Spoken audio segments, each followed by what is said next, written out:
എല്ലാവർക്കും എൻട്രിയുടെ മറ്റൊരു വീഡിയോ ക്ലാസ്സിലേക്ക് സ്വാഗതം. പ്രിയപ്പെട്ട ഉദ്യോഗാർത്ഥികളെ, കഴിഞ്ഞ ക്ലാസ്സുകളായിട്ട് നമ്മൾ യൂട്യൂബിൽ നിങ്ങൾക്ക് ഒരു ക്വസ്റ്റ്യൻസ് ഡിസ്കഷനാണ് നൽകിക്കൊണ്ടിരിക്കുന്നത്. അതായത് കേട്ടറ്റിനും LP-UPക്കും കേട്ടറ്റ് പരീക്ഷകൾക്കും LP-UPക്കും യൂസ്ഫുൾ ആയിട്ടുള്ള കുറച്ച് ഫാക്റ്റുകൾ നിങ്ങളുടെ മുന്നിലേക്ക് എത്തിക്കുക എന്നുള്ളതാണ് ഇതിൻ്റെ പ്രധാനപ്പെട്ട ലക്ഷ്യം. പ്രിയപ്പെട്ടവരെ, ക്ലാസ്സിൻ്റെ തുടക്കത്തിൽ തന്നെ ഒരു കാര്യം പറയട്ടെ. ഇത് ക്വസ്റ്റ്യൻ ഡിസ്കഷൻ സെക്ഷൻ ആണ്. സോ ഞങ്ങൾ ഈ കാറ്റഗറി 3 ഫിസിക്കൽ സയൻസിൻ്റെ ക്വസ്റ്റ്യൻസ് ആണ് ഞാൻ ഇതിനായിട്ട് എടുത്തിരിക്കുന്നത്. അപ്പം കാറ്റഗറി 3 ഫിസിക്കൽ സയൻസ് ടോപ്പിക്ക് പരിശോധിക്കുമ്പോൾ ആ കാറ്റഗറി 3യിലുള്ള മിക്ക ടോപ്പിക്സുകളും, മിക്കൊന്നല്ല എല്ലാ ടോപ്പിക്കുകളും നിങ്ങൾക്ക് LP-UPക്ക് പഠിക്കേണ്ടതാണ്. LP-UPക്ക് നമുക്ക് 7 മാർക്ക് ഇവിടെ കെമിസ്ട്രിക്ക് ഉണ്ട്. ഓക്കെ, അപ്പോൾ LPSC ആയിക്കോട്ടെ UPSC ആയിക്കോട്ടെ NCERT ഫാക്റ്റുകൾ വളരെ ഇമ്പോർട്ടൻ്റ് ആണ്. കഴിഞ്ഞ UPSC പരീക്ഷകളെക്കാളും കഴിഞ്ഞ LPSC പരീക്ഷയ്ക്കാണ് കൂടുതലും NCERT ഫാക്റ്റുകൾ വന്നത്. നിങ്ങൾ ആലോചിക്കണം, LPSCക്ക് NCERT ക്വസ്റ്റ്യൻസ് വന്നിട്ടുണ്ട്. കെമിക്കൽ ബോണ്ടിങ്ങിൽ നിന്നൊക്കെ ക്വസ്റ്റ്യൻസ് വന്നിട്ടുണ്ട്. +2 മെറ്റലർജിയിൽ നിന്ന് ക്വസ്റ്റ്യൻസ് വന്നിട്ടുണ്ട്. +1 ക്ലാസിഫിക്കേഷൻ ഓഫ് എലമെന്റ്സിൽ നിന്ന് ക്വസ്റ്റ്യൻസ് വന്നിട്ടുണ്ട്. സോ നമുക്ക് കാറ്റഗറി 3യുടെ ക്വസ്റ്റ്യൻസ് വെച്ച് ഏതൊക്കെ ചാപ്റ്ററിൽ നിന്നാണ് ആ ക്വസ്റ്റ്യൻസ് വന്നത്, അതെങ്ങനെ നമുക്ക് ഇവിടെ യൂസ്ഫുൾ ആക്കാം എന്ന് നമുക്ക് നോക്കാം. ഇനി ആദ്യം അടുത്തൊരു കാര്യം പറയട്ടെ. ഇതിൻ്റെ ടോപ്പിക്ക് വെച്ചുള്ള റെക്കോർഡ് ക്ലാസ് നിങ്ങൾക്ക് ആപ്പിൽ അവൈലബിൾ ആണ്. ഗോൾഡ് ബാച്ചിലൂടെ നിങ്ങൾക്ക് റിവിഷൻ ആയിട്ട് ലൈവ് സെക്ഷൻസ് കിട്ടുന്നുണ്ട്. ഇടയ്ക്ക് നിങ്ങൾ പറയുന്ന ടോപ്പിക്കുമായി ബന്ധപ്പെട്ടുള്ള ക്ലാസ് യൂട്യൂബിൽ ഞാൻ ലൈവ് ആയിട്ടും ക്ലാസ് ആയിട്ടും വരുന്നതായിരിക്കും. ഓക്കെ, സമയം കളയാനില്ല, നമുക്ക് നേരെ ക്ലാസ്സിലേക്ക് പോകാം. ക്ലാസ്സിനെ പറ്റിയുള്ള അഭിപ്രായം ഉറപ്പായിട്ടും അറിയിക്കണം. In Mendeleev's periodic table elements R arranged in the dash. Yes, നിങ്ങൾക്കറിയാം മെന്റലീഫിന്റെ പീരിയോഡിക് ടേബിള്. മെന്റലീഫ് അന്ന് അറിയപ്പെട്ടിരുന്ന 63ഓളം മൂലകങ്ങളെ അറ്റോമിക് മാസ് കൂടി വരുന്ന ക്രമത്തിൽ അറേഞ്ച് ചെയ്തു. അങ്ങനെയാണ് ആദ്യമായി ഒരു ആവർത്തന പട്ടിക പീരിയോഡിക് ടേബിൾ വരുന്നത്. അതുകൊണ്ട് ആവർത്തന പട്ടികയുടെ പിതാവ്, പീരിയോഡിക് ടേബിളിന്റെ ഫൗണ്ടർ എന്നൊക്കെ അറിയപ്പെടുന്നത് ദിമിത്രി ഇവാനോവിച്ച് മെൻഡലീഫിനെയാണ്. അപ്പൊ മെൻഡലീഫ് തന്റെ പീരിയോഡിക് ടേബിളില് എലമെന്റുകളെ അറേഞ്ച് ചെയ്തത് ഏത് ഓർഡറിലാണെന്ന് ചോദിച്ചാൽ മറന്നു പോവേണ്ട, ascending order of atomic mass. എന്നാൽ ഈ മെൻഡലീഫിന്റെ പീരിയോഡിക് ടേബിളിന് കുറച്ച് മെറിറ്റ്സ്, മേന്മകളുമുണ്ട്, ഡീമെറിറ്റ്സ്, പോരായ്മകളുമുണ്ട്. ഞാൻ അതിലൂടെ ഒന്ന് പറഞ്ഞു വരാം. മെറിറ്റ്സ് എന്താണെന്ന് ചോദിച്ചാൽ, Mendeleev he correct the wrongly determined atomic mass. അദ്ദേഹം മെന്റലീഫ് ഇങ്ങനെ അറ്റോമിക് മാസിന്റെ ആരോഹണ ക്രമത്തില് എലമെന്റുകളെ അറേഞ്ച് ചെയ്തു വന്നപ്പോൾ ചില എലമെന്റുകളുടെ അറ്റോമിക് മാസ് അന്നത്തെ കാലത്ത് കണ്ടുപിടിക്കപ്പെട്ട് വെച്ചിരുന്നത് തെറ്റായിരുന്നു. ഈ തെറ്റായിട്ടുള്ള അറ്റോമിക് മാസ് അദ്ദേഹം തിരുത്തി. അത് അദ്ദേഹത്തിന്റെ ക്ലാസിഫിക്കേഷന്റെ ഒരു മെറിറ്റ് ആണ്. അടുത്ത മെറിറ്റ് എന്താണെന്ന് ചോദിച്ചാൽ, ഹി ലെഫ്റ്റ് സ്പേസ്. അതായത് അദ്ദേഹം അന്ന് എലമെന്റുകളെ ഇങ്ങനെ അറേഞ്ച് ചെയ്ത് വന്നപ്പോൾ ചില സ്ഥലങ്ങളിൽ വെക്കേണ്ട എലമെന്റുകളെ അന്ന് കണ്ടെത്തിയിട്ടില്ലായിരുന്നു. ആ കണ്ടെത്താനുള്ള ഇപ്പൊ മൂലകങ്ങളെ അദ്ദേഹം ഇങ്ങനെ അറേഞ്ച് ചെയ്ത് വരിക. അപ്പൊ ഈ പൊസിഷനിൽ വെക്കേണ്ട എലമെന്റുകളെ അന്ന് കണ്ടെത്തിയിരുന്നില്ല. സോ അതിന് പകരം അദ്ദേഹം വേറൊരു എലമെന്റിനെ കൊണ്ടുവന്ന് അവിടെ വെച്ചതല്ല. ആ കണ്ടുപിടിക്കാനുള്ള മൂലകത്തിന് അവിടെ സ്പേസ് ഇടുകയും അത് മാത്രമല്ല അവിടെ വരാൻ സാധ്യതയുള്ള മൂലകത്തിന്റെ പ്രോപ്പർട്ടീസ്, സവിശേഷതകൾ അദ്ദേഹം പ്രെഡിക്റ്റ് ചെയ്യുകയും ചെയ്തു. കേട്ടല്ലോ. അപ്പൊ ഒന്നാമത്തെ എന്താ, തെറ്റായ അറ്റോമിക മാസ് തിരുത്തി. 2, കണ്ടെത്താനുള്ള മൂലകങ്ങൾക്ക് സ്ഥാനമൊഴിച്ചിടുകയും അവയുടെ സവിശേഷതകൾ പ്രവചിക്കുകയും ചെയ്തു. എന്നാൽ ഇദ്ദേഹത്തിന്റെ ക്ലാസിഫിക്കേഷന്റെ ഡീമെറിറ്റ്സ്, പോരായ്മകൾ എന്തൊക്കെയാണെന്ന് ചോദിച്ചാൽ, 1, വ്യത്യസ്ത സ്വഭാവമുള്ള മൂലകങ്ങളെ ഒരേ ഗ്രൂപ്പിൽ ഉൾപ്പെടുത്തി. അത് വലിയൊരു തെറ്റാ. വ്യത്യസ്ത സ്വഭാവമുള്ള മൂലകങ്ങളെ അദ്ദേഹം ഒരേ ഗ്രൂപ്പിൽ ഉൾപ്പെടുത്തി. 2, ഹൈഡ്രജന് കൃത്യമായ സ്ഥാനം നൽകിയില്ല. 3, ഐസോടോപ്പുകൾക്ക് കൃത്യമായ സ്ഥാനം നൽകിയില്ല. ഹൈഡ്രജന് കൃത്യമായ സ്ഥാനം നൽകിയില്ല, ഐസോടോപ്പുകൾക്ക് കൃത്യമായ സ്ഥാനം നൽകിയില്ല. വ്യത്യസ്ത സ്വഭാവമുള്ള മൂലകങ്ങളെ ഒരേ ഗ്രൂപ്പിൽ ഉൾപ്പെടുത്തി. ഈ കാര്യങ്ങളൊക്കെയുമുണ്ട്. അതിനോടൊപ്പം തന്നെ അറ്റോമിക മാസിന്റെ ആരോഹണ ക്രമം കൃത്യമായി പാലിച്ചിരുന്നില്ല. അറ്റോമിക് മാസിന്റെ ആരോഹണ ക്രമം കൃത്യമായി പാലിച്ചിരുന്നില്ല. അപ്പൊ എന്തൊക്കെയാണ് ഡീമെറിറ്റ്സ്? ഒന്ന്, വ്യത്യസ്ത സ്വഭാവമുള്ള മൂലകങ്ങളെ ഒരേ ഗ്രൂപ്പിൽ ഉൾപ്പെടുത്തി. രണ്ട്, ഹൈഡ്രജന് കൃത്യമായ സ്ഥാനം നൽകിയില്ല. മൂന്നെന്താ, ഐസോടോപ്പുകൾക്ക് കൃത്യമായ സ്ഥാനം നൽകിയില്ല. 4, അറ്റോമിക് മാസിന്റെ ആരോഹണ ക്രമം കൃത്യമായി പാലിച്ചിരുന്നില്ല. ഇതെല്ലാം പരിഹരിച്ച് എക്സ്റേ ഡിഫ്രാക്ഷൻ പരീക്ഷണത്തിലൂടെ ഹെൻറി മോസ്ലി എന്ന് പറയുന്ന ശാസ്ത്രജ്ഞൻ ഒരു കാര്യം കണ്ടെത്തി. എന്താ കണ്ടെത്തിയത്? ഒരു മൂലകത്തിന്റെ രാസഭൗതിക സ്വഭാവം, ഫിസിക്കൽ ആൻഡ് കെമിക്കൽ പ്രോപ്പർട്ടീസ് എന്ന് പറയുന്നത് അറ്റോമിക് മാസിന്റെ ആവർത്തനമല്ല, അറ്റോമിക് നമ്പറിന്റെ ആവർത്തനമാണ്. ഒരു മൂലകത്തിന്റെ രാസഭൗതിക സ്വഭാവം അറ്റോമിക് നമ്പറിന്റെ ആവർത്തനമാണ്. The physical and chemical properties of an element, the periodic functions of their atomic numbers എന്ന് കണ്ടെത്തി ഹെൻറി മോസ്ലി. അതിന്റെ അടിസ്ഥാനത്തില് ഹെൻറി മോസ്ലി എന്ന് പറയുന്ന സയന്റിസ്റ്റ് എലമെന്റുകളെ മൂലകങ്ങളെ അറ്റോമിക് മാസിന്റെ ആരോഹണ ക്രമത്തിൽ, ഇൻക്രീസിങ് ഓർഡറിൽ, അറ്റോമിക് നമ്പർ കൂടി വരുന്ന ക്രമത്തിൽ എലമെന്റുകളെ ഒരു പീരിയോഡിക് ടേബിൾ ആയിട്ട് തയ്യാറാക്കി. നിലവിൽ ആ ഒരു ടേബിൾ ആണ് നമ്മൾ ഫോളോ ചെയ്യുന്നത്. അതിനെയാണ് നിലവിൽ മോഡേൺ പീരിയോഡിക് ടേബിൾ എന്നറിയപ്പെടുന്നത്. ഇവിടെ നിങ്ങൾക്കറിയാം, മോഡേൺ പീരിയോഡിക് ടേബിളിൽ നിലവിൽ 118 എലമെന്റുകളുണ്ട്, 118 മൂലകങ്ങളുണ്ട്. 118ാമത്തെ മൂലകത്തിന്റെ പേരാണ് ഓർഗാനിസം. 118ാമത്തെ മൂലകത്തിന്റെ പേരെന്താണ്? ഓർഗാനിസം. അത് ഇവിടെ ഒരു ചോദ്യമായിട്ട് വന്നിട്ടുണ്ട്. The element having the highest atomic number and mass number. Modern periodic ടേബിളിൽ ഹയസ്റ്റ് അറ്റോമിക് നമ്പറും ഹയസ്റ്റ് മാസ് നമ്പറുമുള്ള എലമെന്റ് ഏതാണെന്നൊരു ക്വസ്റ്റ്യൻ വരും. അതിന്റെ ഉത്തരം ഓർഗാനിസം, OG എന്നാണ് പറയുന്നത്. അറ്റോമിക് നമ്പർ 118, 18ാമത്തെ ഗ്രൂപ്പിലാണ് വരുന്നത്. പി ബ്ലോക്ക് ആണ്.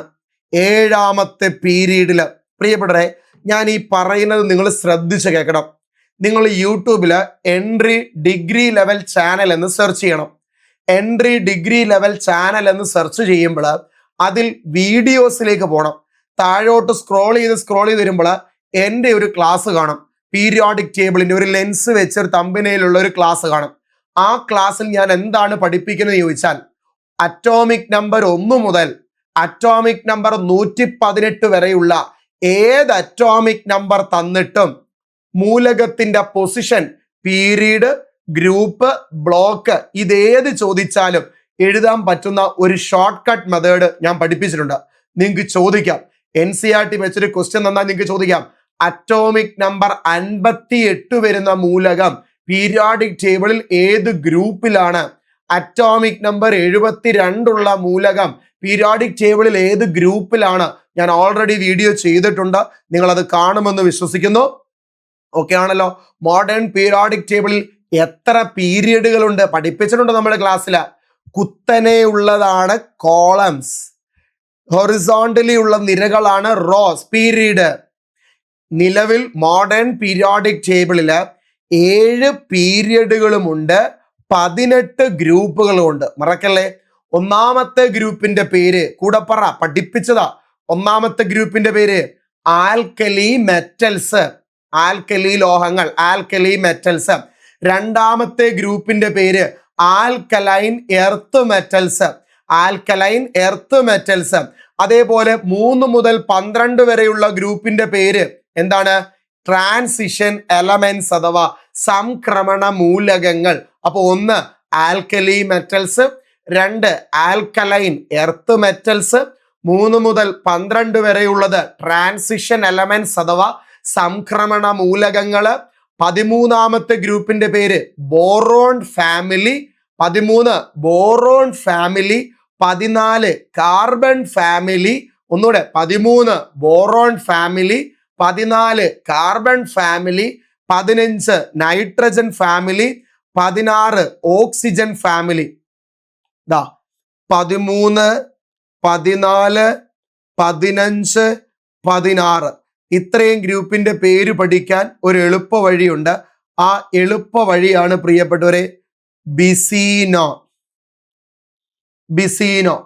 കേട്ടല്ലോ, 13, 14, 15, 16 പഠിക്കാൻ എളുപ്പ വഴിയാണ് ബിസീനോ. 13ാമത്തെ ഗ്രൂപ്പിന്റെ പേര് ബോറോൺ ഫാമിലി, 14ാം ഗ്രൂപ്പിന്റെ പേര് കാർബൺ ഫാമിലി, 15ാം ഗ്രൂപ്പിന്റെ പേര് നൈട്രജൻ ഫാമിലി, 16ാം ഗ്രൂപ്പിന്റെ പേര് ഓക്സിജൻ ഫാമിലി അഥവാ ചാൽക്കോജൻസ്. കഴിഞ്ഞ UPSAയുടെ ക്വസ്റ്റ്യൻ. ചാൽക്കോജൻസ് എന്നറിയപ്പെടുന്ന പീരിയോഡിക് ടേബിളിലെ ഗ്രൂപ്പ് ഏതെന്ന്? 16ാം ഗ്രൂപ്പ്. ഈ ചാൽക്കോജൻസ് എന്ന വാക്കിനർത്ഥം ഓർ പ്രൊഡ്യൂസിങ് അല്ലെങ്കിൽ ഓർ പ്രൊഡ്യൂസർ, അയിരുൽപാദകർ എന്നൊക്കെയാണ് ചാൽക്കോജൻസ് എന്ന വാക്കിനർത്ഥം. ഇനി 17ാമത്തെ ഗ്രൂപ്പിന്റെ പേരാണ് പ്രിയപ്പെട്ടവരെ ഹാലോജൻസ്, ഹാലോജനുകൾ. 17ാം ഗ്രൂപ്പിന്റെ പേരാണ് ഹാലോജൻസ്, ഹാലോജനുകൾ എന്ന് പറയും. അവിടെ ഹാലോജൻ എന്ന വാക്കിനർത്ഥം സാൾട്ട് ഫോമിങ്, ലവണ ഉൽപാദകർ എന്നതാണ് ഹാലോജൻസ് എന്ന വാക്കിനർത്ഥം. 18ാമത്തെ ഗ്രൂപ്പിന്റെ പേരാണ് നോബിൾ ഗ്യാസസ് അഥവാ അലസവാതകങ്ങൾ എന്ന് പറയും. നോബിൾ ഗ്യാസസ് അഥവാ അലസവാതകങ്ങൾ എന്ന് പറയും. ഇത്രയും ഫാക്ട് നിങ്ങൾ മറന്നു പോകത്തില്ലല്ലോ. ഇത് നിങ്ങൾക്ക് ക്ലാസ് ആയിട്ട് ഞാൻ തന്നിട്ടുള്ളത് കൊണ്ടാണ് ഞാൻ വേഗത്തിൽ പറഞ്ഞു പോകുന്നത്. നിങ്ങൾക്ക് ഇനി ക്ലാസ് വേണമെങ്കിൽ ആവശ്യപ്പെട്ടാൽ മതി, നമുക്ക് ക്ലാസ് കൊണ്ടുവരാം.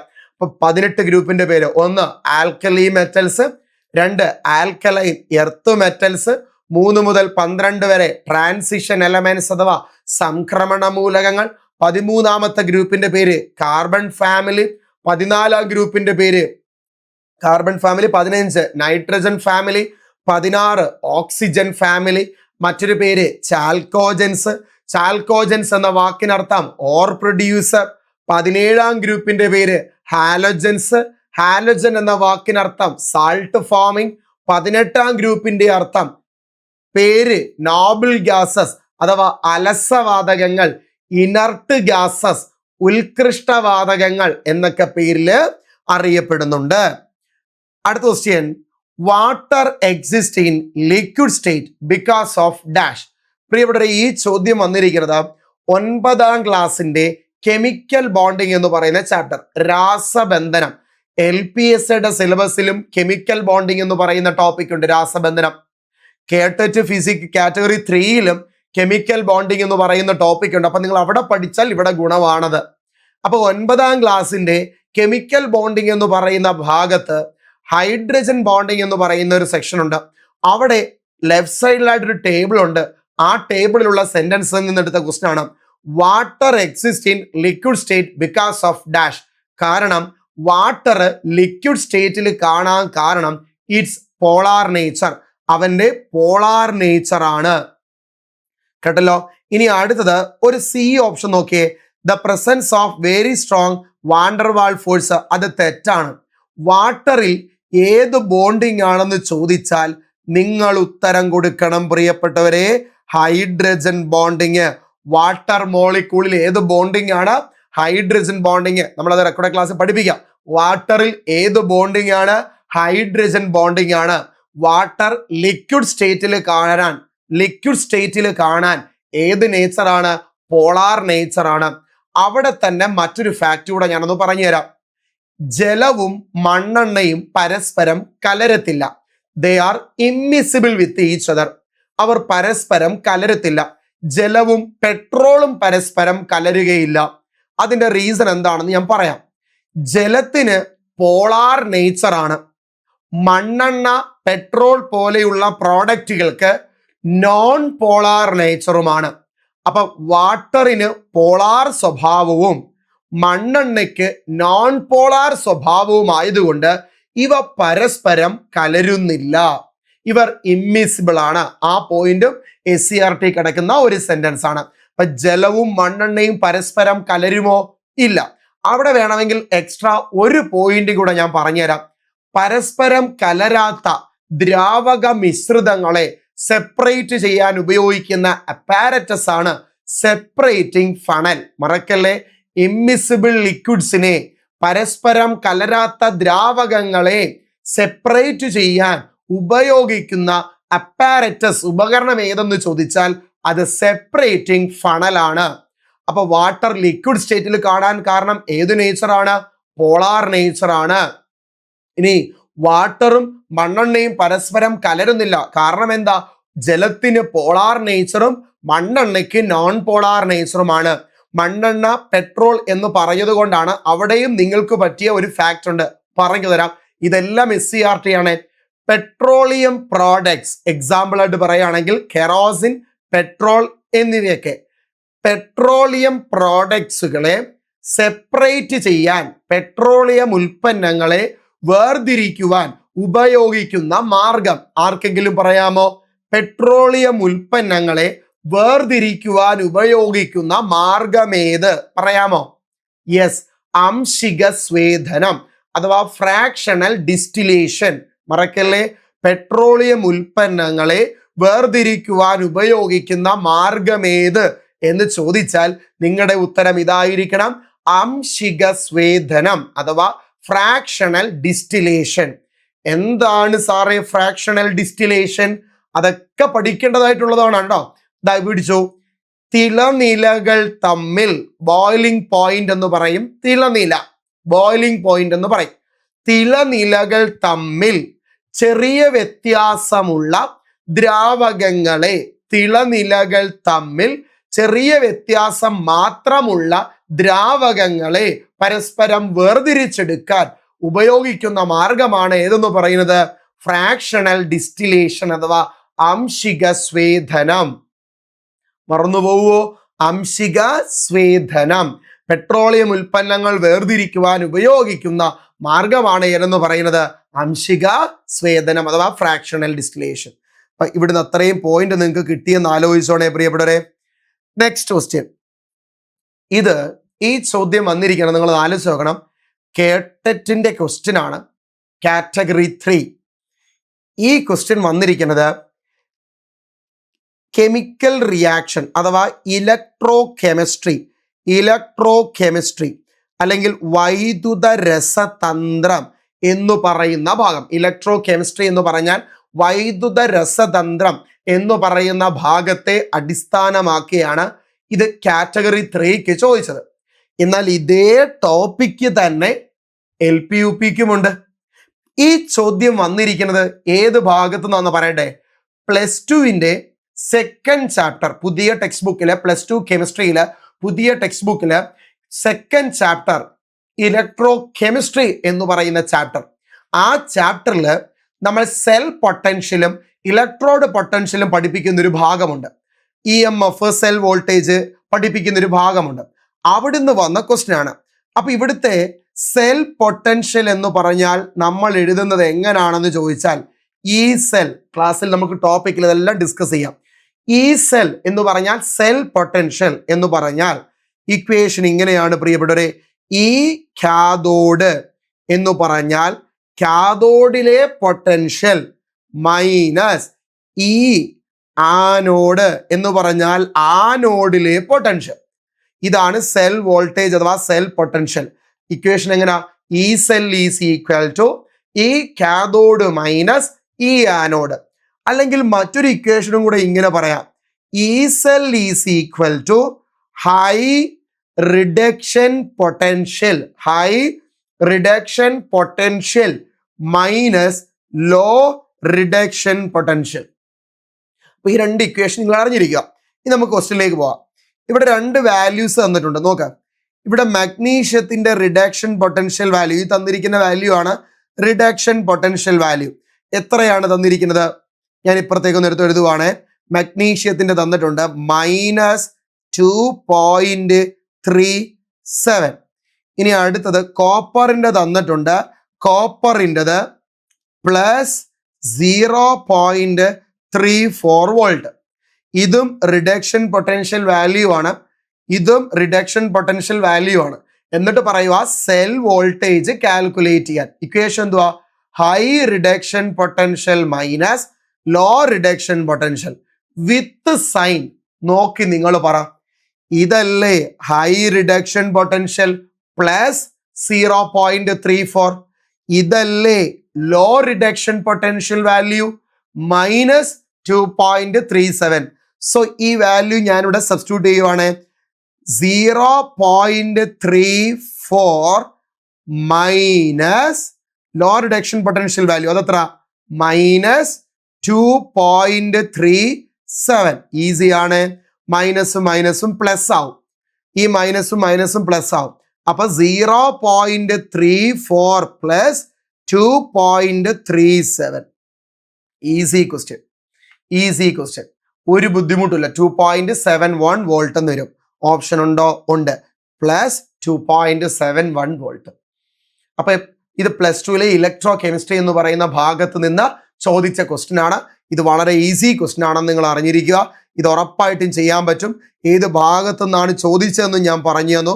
നിങ്ങൾ ചെയ്യുമെന്ന വിശ്വാസത്തോടു കൂടി അടുത്ത ക്വസ്റ്റ്യനിലേക്ക് നമ്മൾ പോകാം. ഈ ക്വസ്റ്റ്യനോടെ പറഞ്ഞിട്ട് നമ്മൾ ഇന്നത്തെ സെക്ഷൻ അവസാനിപ്പിക്കുന്നു. ഇങ്ങനെ ഓരോ ക്ലാസ്സിൽ ഞാൻ ഓരോ ഫാക്റ്റ് ആയിട്ട് നിങ്ങളുടെ മുന്നിലേക്ക് വരുന്നു. നിങ്ങളുടെ റെസ്പോൺസ് അനുസരിച്ചായിരിക്കും മുന്നോട്ടുള്ള ഓരോ സെക്ഷനും കൊണ്ടുവരുന്നത്. കേട്ടല്ലോ? നിങ്ങളുടെ റെസ്പോൺസ് നിങ്ങൾ കുറച്ച് പഠിച്ച് പഠിച്ചാൽ മതി. നമുക്ക് സമയം ഇഷ്ടം പോലെ ഉണ്ട്. അപ്പൊ ഇന്നത്തെ ക്ലാസ്സിൽ ഇത്രയും ക്വസ്റ്റ്യൻസ് ഡിസ്കസ് ചെയ്യുന്നു. എന്താണ് നിങ്ങൾക്ക് ഇന്നത്തെ ക്ലാസ്സിൽ മനസ്സിലായോ, എന്തെങ്കിലും ഉപകാരപ്പെട്ടോ എന്നുള്ള കാര്യം എന്നെ ഒന്ന് അറിയിക്കണം. Choose the pair of ഐസോടോൺസ് from the following. പ്രിയപ്പെട്ടവരെ, എന്താണ് ഐസോടോൺസ്? പറഞ്ഞു തരാം. ഐസോടോൺസ് എന്ന് വെച്ചാൽ atoms of the different elements. ശ്രദ്ധിക്കണേ, ഞാൻ എഴുതി വെക്കാം. Atoms of the different elements having same number of neutrons. ഒരേ എണ്ണം ന്യൂട്രോണുകൾ വരുന്ന വ്യത്യസ്ത മൂലകങ്ങളുടെ ആറ്റങ്ങളെയാണ് നമ്മൾ എന്തെന്ന് പറയുന്നത്? ഐസോടോണുകൾ എന്ന് പറയുന്നത്.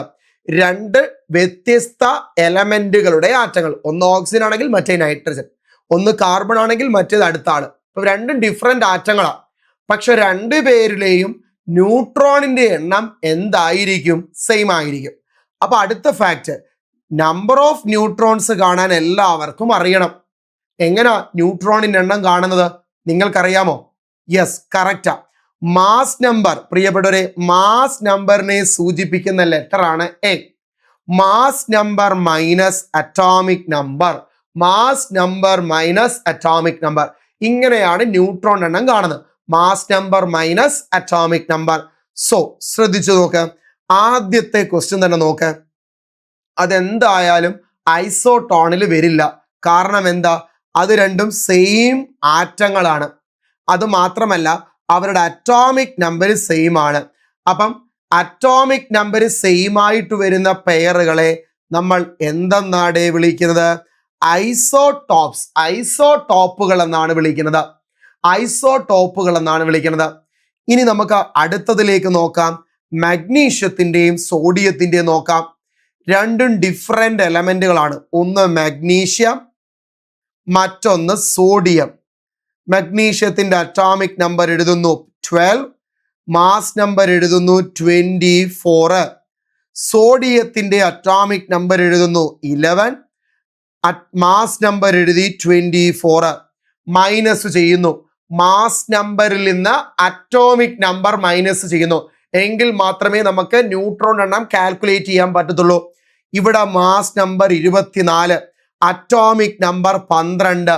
മൈനസ് ചെയ്യുമ്പോൾ നമുക്ക് ന്യൂട്രോണിന്റെ എണ്ണം എത്ര കിട്ടി? 12 എന്ന് കിട്ടി. ന്യൂട്രോണിന്റെ എണ്ണം 12 കിട്ടി. ഇതേപോലെ തന്നെ അടുത്ത നിങ്ങൾ നോക്ക.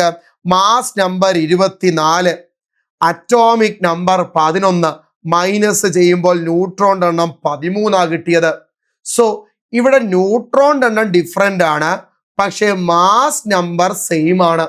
നിങ്ങൾ പറ, മാസ് നമ്പർ സെയിം ആയിട്ട് വരുന്നവരെ എന്താണ് നമ്മൾ വിളിച്ചത്? മാസ് നമ്പർ സെയിം ആയിട്ട് വരുന്നവരെ നമ്മൾ എന്താണ് വിളിച്ചത്? ഐസോബാർസ്. ഐസോബാറുകൾ എന്നാണ് നമ്മൾ വിളിച്ചത്, അല്ലെ? ഐസോബാറുകൾ എന്നാണ് വിളിച്ചത്. അപ്പൊ ആ കാര്യത്തിൽ നിങ്ങൾക്ക് ആർക്കും സംശയമില്ല എന്ന് വിശ്വസിക്കുന്നു. അടുത്ത ഇതേപോലെ തന്നെ നമുക്ക് പൊട്ടാസ്യത്തിന്റെയും ആർഗണിന്റെയും തന്നിരിക്കുന്നു. നോക്ക്, അവിടെയും ഇവിടെ 40 - 18 അറ്റോമിക് നമ്പർ 22 വരും. പൊട്ടാസ്യത്തിന്റെ 40 - 19 ന്യൂട്രോണിന്റെ എണ്ണം 21 വരും. അപ്പൊ ഒന്നിൽ ന്യൂട്രോണിന്റെ എണ്ണം 22, മറ്റേതിൽ ന്യൂട്രോണിന്റെ എണ്ണം 21. അപ്പൊ രണ്ട് പേരിലെയും ന്യൂട്രോണിന്റെ എണ്ണം ഡിഫറെന്റ് ആണ്, പക്ഷെ മാസ് നമ്പർ സെയിം ആണ്. അതുകൊണ്ട് നമ്മൾ മാസ് നമ്പർ സെയിം ആയിട്ടുള്ളവരെ ഐസോബാറുകൾ എന്നാണ് വിളിക്കുന്നത്. അപ്പോൾ അവരും ഐസോബാറിന് എക്സാമ്പിൾ ആണ്. അടുത്തതിലേക്ക് നോക്കാം. സോഡിയവും മഗ്നീഷ്യവും. നമുക്ക് രണ്ട് പേരിലെയും ന്യൂട്രോൺ എണ്ണം ഒന്ന് കാൽക്കുലേറ്റ് ചെയ്ത് നോക്കിയാലോ? നോക്കാം. സോഡിയത്തിലെ ന്യൂട്രോൺ എണ്ണം കാണുന്ന എങ്ങനെയാ? മുകളിലുള്ളതാണ് മാസ് നമ്പർ, താഴെയുള്ളതാണ് അറ്റോമിക് നമ്പർ. സോ മാസ് നമ്പറായ 23 നിന്ന് അറ്റോമിക് നമ്പറായ 11 കുറച്ചപ്പോൾ ന്യൂട്രോണിന്റെ എണ്ണം 12 കിട്ടി. അടുത്ത മഗ്നീഷ്യത്തിലേക്ക് വാ. മുകളിലുള്ളതാണ് മാസ് നമ്പർ, താഴെയുള്ളതാണ് അറ്റോമിക് നമ്പർ.